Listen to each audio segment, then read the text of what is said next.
दिल्ली के पूर्व मेयर जयप्रकाश जी मेरे साथ हैं। सर एक बात बताइए, आपके समय में सब कुछ अच्छा होता था ऐसा लोग कह रहे हैं, अब भी सब कुछ अच्छा होगा ऐसा भी कह रहे हैं, लेकिन जो पिछले 3 बैठकें हुई, 3 बैठकों के दौरान जो कुछ भी हुआ वो सब कुछ अच्छा नहीं हुआ। लोकतंत्र में ये सब कुछ ऐसा चलता नहीं है। सर ये क्यों, आखिर ये डिले क्यों हुआ? देखिए, दिसंबर में चुनाव हुए और 7 तारीख को नतीजे आ गए और उसके लगभग 1 महीने बाद पहली आम सभा बुलाई गई, जो कि हमेशा ऐसे ही होता है। लेकिन पहली आम सभा में जिन सदस्यों ने उस सभा को ख़राब किया, बर्बाद किया, जिन्होंने वहाँ पर माइक तोड़े, कुर्सियाँ तोड़ी, एजेंडा फाड़ा, ये अगर महापौर देरी से मिल रहा है तो उसके जिम्मेदार वो हैं।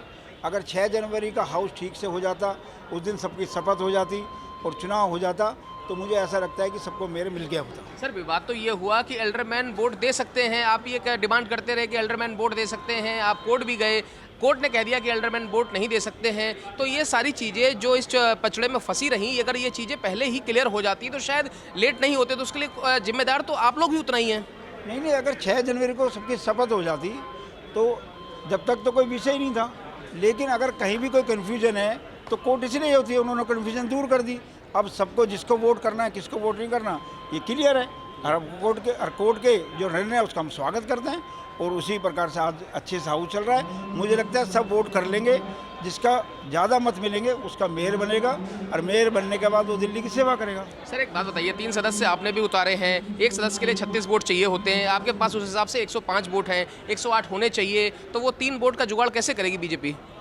नहीं, 3 वोट का अगर उनको चौथा बनाना है तो उनको 10 वोट की कमी है, हमारे को 3 वोट की कमी है, तो इसका मतलब हम ज़्यादा नज़दीक है और सेकंड प्रेफरेंस में हम पहले आएंगे। इसका मतलब हमारे तीनों के तीनों मेंबर चुने जाएंगे। जीत की पूरी उम्मीद है, मेयर आपका बनेगा?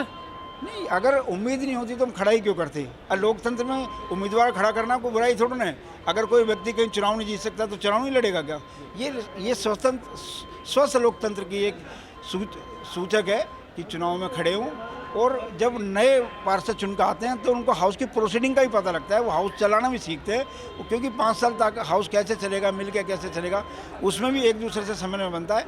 तो उम्मीदवार खड़ा करने से तो नए पार्षदों को एक तरह से ट्रेनिंग भी दी गई है। आखिरी सवाल मैं आपसे लेना चाहूँगा, आपकी पीठासीन अधिकारी पर काफ़ी सवाल उठे, आम आदमी पार्टी ने उनको कटघरे में खड़ा कर दिया, उनकी भूमिका को संदेह के घेरे में खड़ा कर दिया।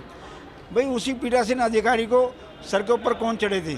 उसके ऊपर उनके विधायक चढ़ करके एजेंडा फाड़ रहे हैं, माइक तोड़ रहे हैं। जब उन्होंने नहीं देखा एक महिला जो पार्षद है, पीठासीन अधिकारी है, पूर्व मेयर है, उसके साथ आप दुर्व्यवहार क्यों कर रहे हो?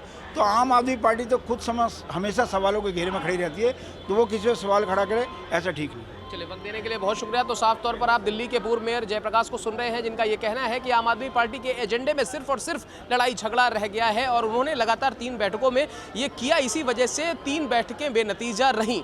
फिलहाल आरोप और प्रत्यारोप चलते रहेंगे, लेकिन आज ये तय है कि दिल्ली को जिस तरीके से नया मेयर मिल गया है, उसने अपने आप से कई सारे सवालों को विराम दे दिया है। कैमरा पर्सन जस्सी के साथ मोहित शुक्ला, तहज़ीब टीवी, दिल्ली।